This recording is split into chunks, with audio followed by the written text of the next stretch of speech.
Bonjour à toutes et à tous et bienvenue sur ma chaîne YouTube pour une toute nouvelle vidéo de révision à destination des élèves de quatrième. Il s'agit d'un chapitre d'histoire qui s'intitule L'Europe et la révolution industrielle, le 19e siècle, un siècle de mutation. En introduction, nous pouvons dire que le 19e siècle est un siècle de mutation et de bouleversements dans tous les domaines. Ainsi, de nombreuses inventions voient le jour, comme la photographie ou bien encore le cinéma, inventé par les frères Lumière. La problématique du chapitre est la suivante: quelles transformations économiques, sociales et idéologiques la France et l'Europe connaissent-elles au XIXe siècle? Dans une première partie, nous verrons que le chemin de fer est une invention marquante de la révolution industrielle. Le chemin de fer fonctionne grâce à l'apparition de la machine à vapeur. Cette dernière est inventée par James Watt en 1769.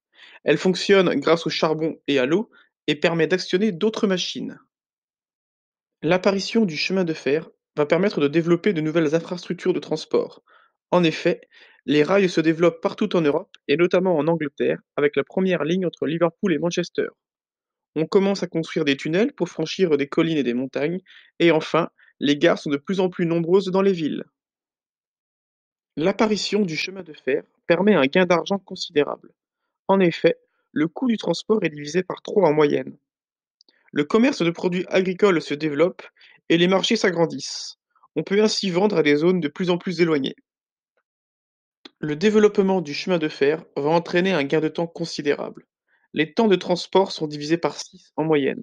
Les voyages augmentent et les stations balnéaires sont de plus en plus nombreuses.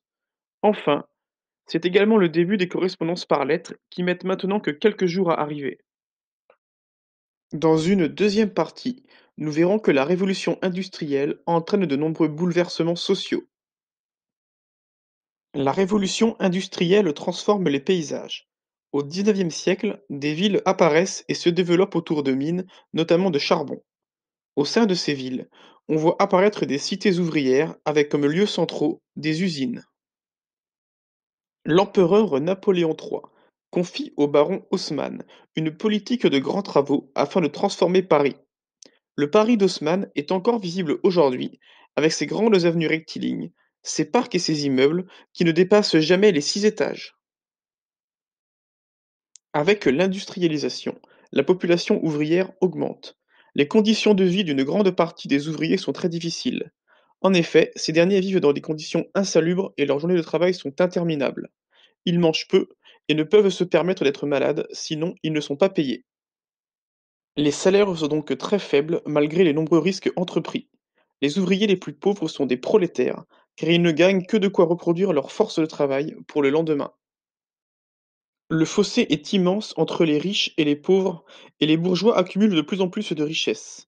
Au sein de cette classe sociale, on retrouve des marchands, des banquiers. Leur mode de vie luxueux les distingue du reste de la population. Ils vivent dans de grands appartements ou de grands manoirs avec leurs domestiques. Ils vivent souvent dans l'abondance de nourriture et dépensent une grande partie de leur argent dans les loisirs. Ils accordent beaucoup d'importance à l'argent, au travail et à leur rang social. Au total, c'est près de 60 millions d'Européens qui vont émigrer vers d'autres continents pour fuir la misère au XIXe siècle. Il s'agit surtout d'Irlandais et d'Italiens qui se rendent aux États-Unis. C'est pour cela qu'encore aujourd'hui, de nombreuses coutumes irlandaises existent aux États-Unis, comme Halloween. Dans une troisième et dernière partie, nous verrons que le XIXe siècle est un siècle de bouleversements idéologiques. En 1848, la France connaît une nouvelle révolution qui instaure la Deuxième République, qui ne parvient pas pour autant à calmer le peuple, qui souhaite plus de liberté. La même année, de nombreux peuples se soulèvent en Europe, on parle de printemps des peuples.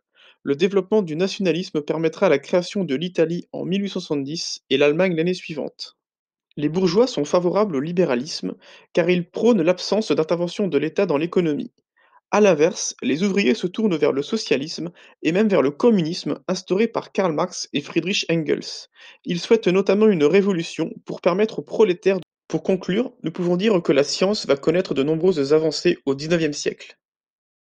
Charles Darwin publie L'origine des espèces. Ces théories font douter de l'enseignement de l'Église et l'influence de la religion diminue dans toute la société. On parle de déchristianisation.